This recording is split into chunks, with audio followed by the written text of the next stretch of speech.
gotta keep reading, 'cause this book's gonna be a good book. 'Cause this book's gonna be a good book. 'Cause this book's gonna be a good book to read. Lion, the Witch and the Wardrobe, Chapter 8. What happened after dinner? And now, said Lucy, do please tell us what's happened to Mr. Tumnus. Ah, that's bad, said Mr. Beaver, shaking his head. That's a very, very bad business.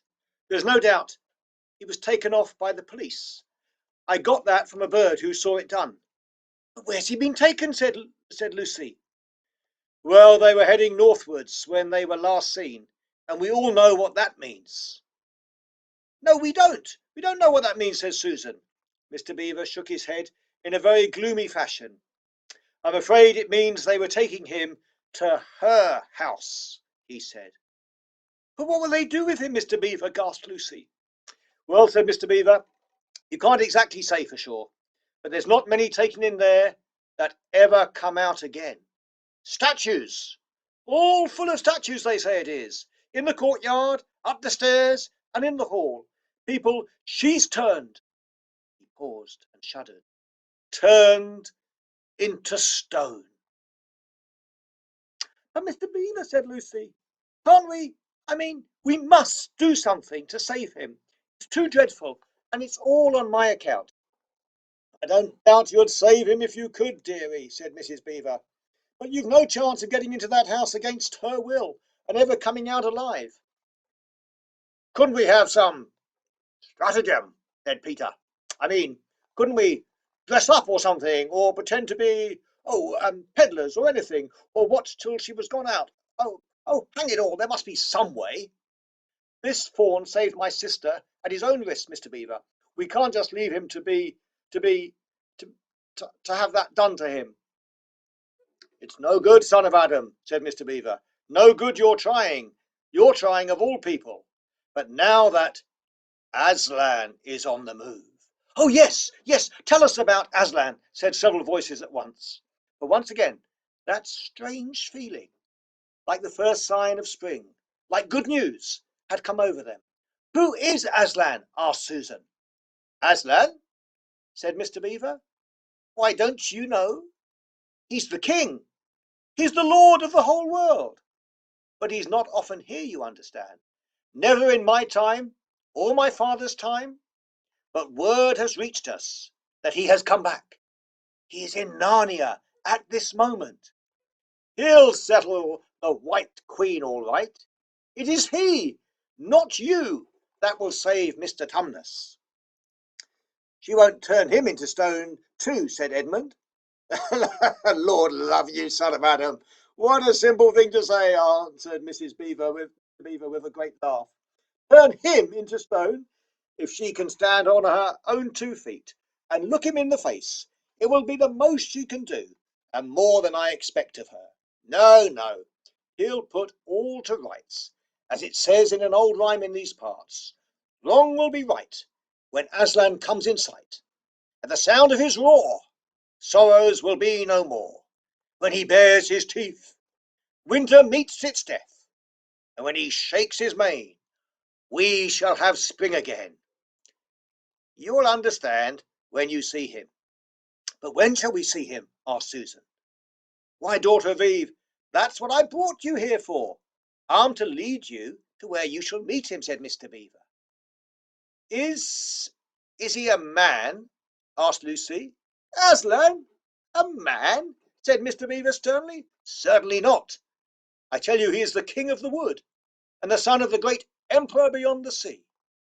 Don't you know who is the king of beasts? Aslan is a lion, the great lion. Oh, said Susan, I'd thought he was a man. Is he quite safe? I shall feel rather nervous about meeting a lion. That you will, dearie, and no mistake, said Mrs. Beaver. If there's anyone who can appear before Aslan without their knees knocking, they're either braver than most or else just silly. Then he isn't safe, said Lucy. Safe, said Mr. Beaver. Don't you hear what Mrs. Beaver tells you? Who said anything about safe? Of course he isn't safe. But he's good. He's the king, I tell you. I'm longing to see him, said Peter, even if I do feel frightened when it comes to the point. That's right, son of Adam, said Mr. Beaver, bringing his paw down on the table with a crash that made all the cups and saucers rattle. And so you shall. Word has been sent that you are to meet him tomorrow, if you can, at the stone table. Where's that? Said Lucy. I'll show you, said Mr. Beaver. It's down the river. Good step from here. I'll take you to it. But meanwhile, what about poor Mr. Tumnus? Asked Lucy. The quickest way you can help him is by going to meet Aslan, said Mr. Beaver. Once he's with us, then we can begin doing things. Not that we don't need you too, for there's another of the old rhymes which says, when Adam's flesh and Adam's bone sits at Cair Paravel enthroned, the evil time will be over and done. So things must be drawing near their end now that he's come and you've come. We've heard of Aslan coming into these parts before. Long ago, nobody can say when. But there's never been any of your race here before. That's what I don't understand, Mr. Beaver, said Peter. I mean, isn't the witch herself human? She'd like us to believe it, said Mr. Beaver, and it's on that she bases her claim to be queen. But she's no daughter of Eve. She comes of your father Adam. Here Mr. Beaver bowed. Your father Adam's first wife. Her they called Lilith. And she was one of the jinn. That's what she comes from on one side. And on the other, she comes of the giants. No, there isn't a drop of real human blood in the witch. That's why he's bad all through, Mr. Beaver, said Mrs. Beaver. True enough, Mrs. Beaver, replied he. There may be two views about humans, meaning no offence to present company, but there's no two views about things that look like humans and aren't. I've known good dwarfs, said Mrs. Beaver. So have I, now you come to speak of it, said her husband, but precious few. And they were the ones least like men. But in general, take my advice. When you meet anything that's going to be human and isn't yet, or used to be human once and isn't now, or ought to be human and isn't, you keep your eyes on it and feel for your hatchet. And that's why the witch is always on the lookout for any humans in Narnia. She's been watching for you this many a year, and if she knew there were 4 of you, she'd be more dangerous still. What's that got to do with it? Asked Peter. Because of another prophecy, said Mr. Beaver. Down at Cair Paravel, that's the castle on the sea coast, down at the mouth of the river, which ought to be the capital of the whole country, if all was as it should be. Down at Cair Paravel, there are 4 thrones, and it's a saying in Narnia, time out of mind, that when 2 sons of Adam and 2 daughters of Eve sit in those 4 thrones, then it will be the end, not only of the White Witch's reign, but of her life. And that is why we had to be so cautious as we came along. For if she knew about you 4, your lives wouldn't be worth a shake of my whiskers. All the children had been attending so hard to what Mr. Beaver was telling them that they had noticed nothing else for a long time. Then, during the moment of silence that followed his last remark, Lucy suddenly said, I say, where's Edmund? There was a dreadful pause. And then everyone began asking, who saw him last? How long has he been missing? Is he outside? And they all rushed to the door and looked out. The snow was falling thickly and steadily. The green ice of the pool had vanished under a thick white blanket, and where the little house stood in the centre of the dam, you could hardly see either bank. Out they went, plunging well over their ankles into the soft new snow, and went round the house in every direction. Edmund! Edmund! They called, till they were hoarse.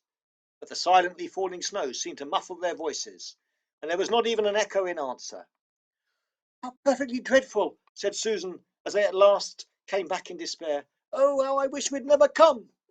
What on earth are we to do, Mr. Beaver? Said Peter. Do, said Mr. Beaver, who was already putting on his snow boots. Do? We must be off at once. We haven't a moment to spare. We'd better divide into 4 search parties, said Peter. We'll all go in different directions. Whoever finds him must come back here at once. Search parties, son of Adam, said Mr. Beaver. What for? Why, to look for Edmund, of course. There's no point in looking for him, said Mr. Beaver. What do you mean, said Susan. He can't be very far away yet, and we've got to find him. What do you mean when you say there's no point in looking for him? The reason there's no use looking, said Mr. Beaver, is that we already know where he's gone. Everybody stared in amazement. Don't you understand, said Mr. Beaver. He's gone to her, to the White Witch. He has betrayed us all. Oh, surely, oh really, said Susan. He can't have done that. Can't he? Said Mr. Beaver, looking very hard at the three children.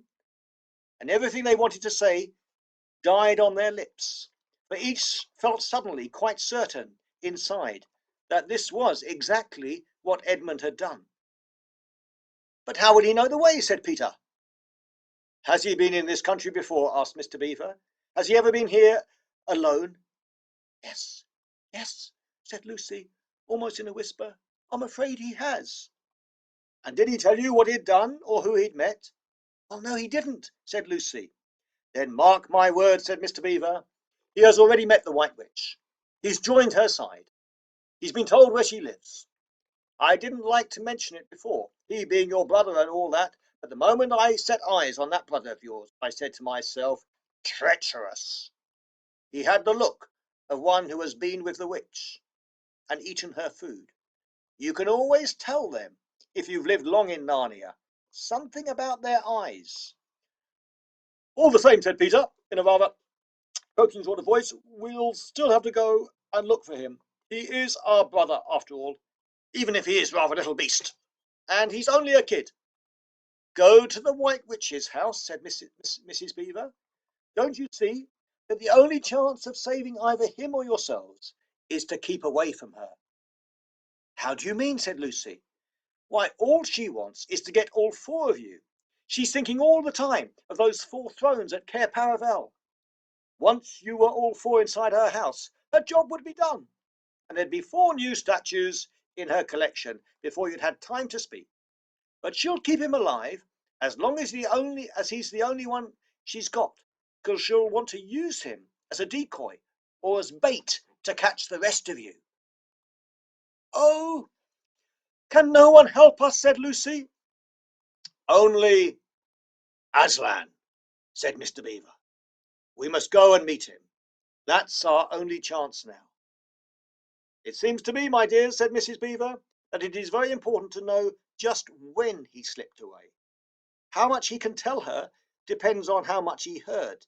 For instance, had we started talking of Aslan before he left? If not, then we may do very well, for she won't know that Aslan has come to Narnia, or that we are meeting him, and she will be quite off her guard as far as that is concerned. I don't remember him being here when we were talking about Aslan, began Peter, but Lucy interrupted him. Oh, yes, he was, she said miserably. Don't you remember? It was he who asked whether the witch couldn't turn Aslan into stone. So he did, by Jove, said Peter. Just the sort of thing he would say, too. Worse and worse, said Mr. Beaver. And the next thing is this. Was he still here when I told you that the place for meeting Aslan was the stone table? And of course no one knew the answer to that question. Because if he was, continued Mr. Beaver, then she'll simply sledge down in that direction, get between us and the stone table, and catch us on our way down. In fact, we shall be cut off from Aslan. But that isn't what she'll do first, said Mrs. Beaver. Not if I know her. The moment that Edmund tells her that we're all here, she'll set out to catch us this very night. And if he's been gone about half an hour, he'll be here in about 20 minutes. You're right, Mrs. Beaver, said her husband. We must all get away from here. There's not a moment to lose.